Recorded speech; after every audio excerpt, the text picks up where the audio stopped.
Okay, hi there YouTube, Wolfpack Armored Core community. Um, so Merry Christmas, belated Merry Christmas to you guys. Here's your Christmas present. Gonna be a little bit late, but whatever.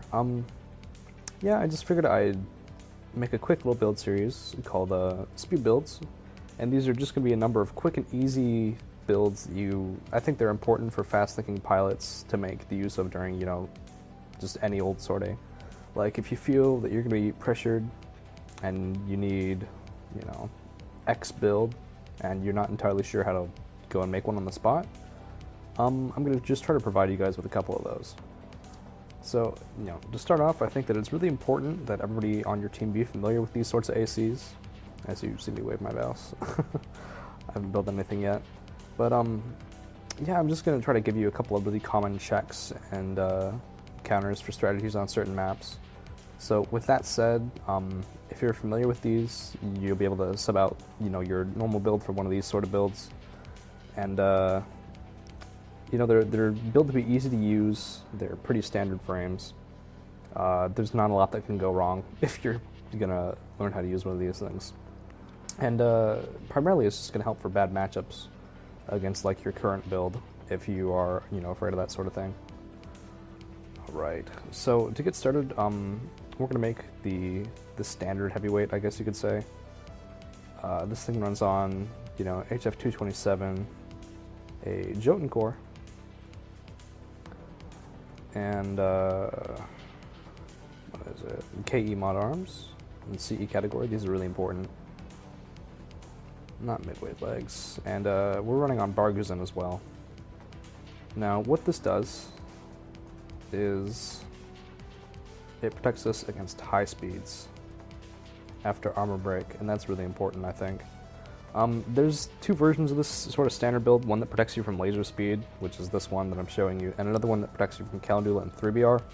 Depending on the situation, you'll want one or the other, but because I know a lot of you are filthy fat safe build enthusiasts, you might want to learn the heavyweight biped, just because this one protects you from Garzavas and high speeds, which is what's probably going to down your Sawa quad, or down your Fortress squad more often than not.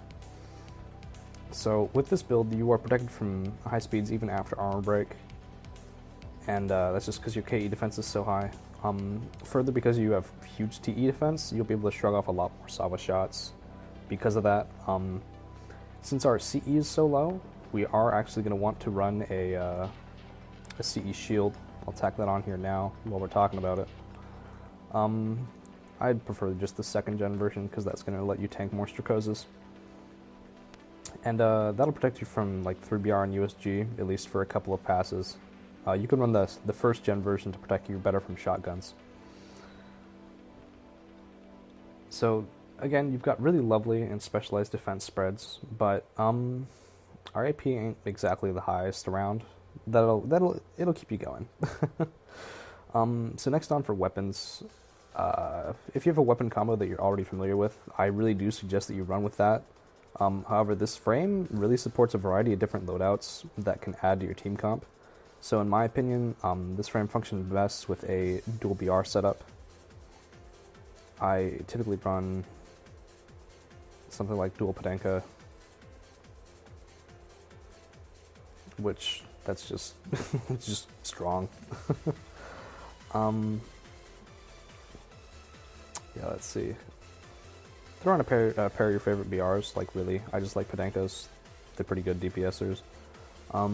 And since we are running dual BR, I'd say grab your glance, because we need that lock time. That's really important. I wouldn't worry about the lock size, because you're going to be close anyways. So, since we're running glance already, some basic fast locking missiles are going to be appreciated. You could run high speeds, but I'm going to run VTFs here, just to prove a point, because these things surprisingly have like really low lock speed. Yeah, lock speed of 30 there. I don't read Japanese, don't worry. I just know the place of every part or the place of every stat. Yeah, from there, pack something to hit quads, because, everyone and their girlfriend knows how to use a Kurosawa. I'd say just run one of those. They're pretty basic. Yeah, we're gonna run the 40 shot here. Tune it for a DPS tune though, because you don't actually benefit from armor break with almost any of your weapons on this AC. So yeah, don't worry about it. Yeah, that's basically it for that. In summary, remember to use that CE shield against, you know, anything that comes in on you with dual BR, like, you know, another one of these ACs. Let's see. Oh, one thing you do need to be worried about is that you don't actually have any protection against jellyfish vertical missiles. So tread really carefully around those so you don't take too much damage. You'll take one missile before your armor is compromised, but you really can't sponge a volley.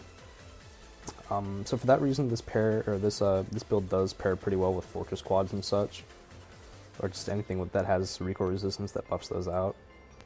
You could run this alongside an Ime with basically the same weapon combo, and you'll have a really good power offensive, just like ability to rush down things and have a buddy to sponge damage for you. Oh yeah, one last thing. I'd say just run with whatever booster generator combo you are comfortable with, but this build really excels at just running with Toko and Vital. If you're on a super open map though, do not be afraid to swap this out for Shinatsu, and that'll give you just longevity in your glide boost and you can run people down. Since your boost numbers are kind of low, take advantage of that glide boost as much as possible, and that'll really help you out. So yeah, I'll leave the rest to you guys, like usage wise. This build really favors offensive rush play, which means that you'll feel a strictly close range roll. If you want to use different missiles, I'd say run a Yasakani FCS, which will really just limit your ability to hit things at a distance, so specialize completely for a close range roll, and that'll help you out as well. Utilize glide boost, like I said, and if you're running the Toko, remember to use your boost drive as much as possible, because that'll get you in, and you can really smack people with these BRs. Remember to wait for them to lock on and shit. So in early stages of matches, you really just want to stay behind or by your teammates as a defensive guard. So if somebody else with CQC gear comes in on you, you can sort of scare them off. Likewise, if someone's found out of position on the enemy team, that's your cue to rush in with your teammate backing you up. So I say always just wait until the fight progresses to the point where you can go and clean up weakened enemies. Since you don't have a lot of poking tools, you are not going to be poking at all, so that means you can conserve your AP and use cover to your advantage. In general, thanks for watching. Share the video, give your squad an edge over the competition. I plan on making at least 2 more videos like this, so consider subscribing if you want to be notified when those videos come out. Thanks again for your support, and I'll see you on the battlefield. Oh, and next time on Speed Builds, I will be sharing with you cannon tanks. I got like 1 semi-standardish frame.